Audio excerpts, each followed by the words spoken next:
On est dans la salle d'IRM, donc c'est une cage de Faraday en fait, qui est autour de nous. Donc c'est en fait une cage de cuivre qui permet d'isoler entièrement la salle, c'est-à-dire qu'il y en a sur toutes les parois, dans les portes, sur le plafond et aussi sur le plancher. Ça permet en fait de contenir le champ magnétique en quelque sorte. Un but évident de protection de l'environnement extérieur.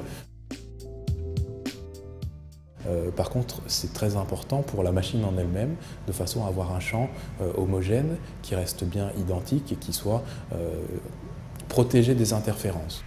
Donc là, c'est l'aimant qui est enveloppé dans cette housse bleue. C'est un aimant bâchant, hein, il est relativement faible en puissance, mais aujourd'hui, dans les configurations debout, c'est tout ce dont on dispose.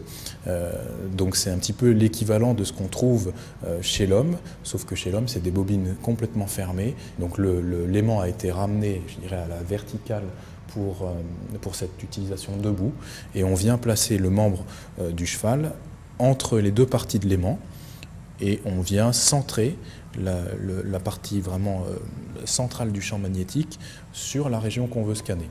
Le premier gros avantage, c'est qu'on fait des coupes plus ou moins épaisses, mais enfin on fait des coupes du membre, enfin des structures, et ces coupes sont orientées dans le sens qu'on l'on souhaite. Donc elles peuvent être horizontales, verticales, obliques, à peu près dans n'importe quel sens.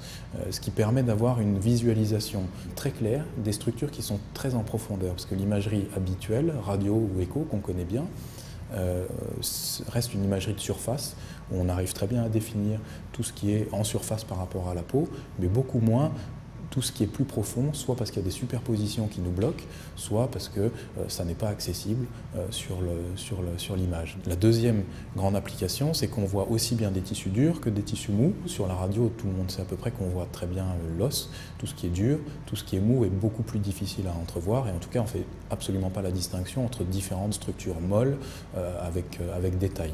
Pour ça, on utilise assez souvent l'échographie, notamment pour les tendons, où là, on arrive à voir des structures molles et dur, toujours de surface. Là, l'avantage de la technique, c'est qu'on voit les deux en même temps et on a une idée de la structure interne des différentes parties.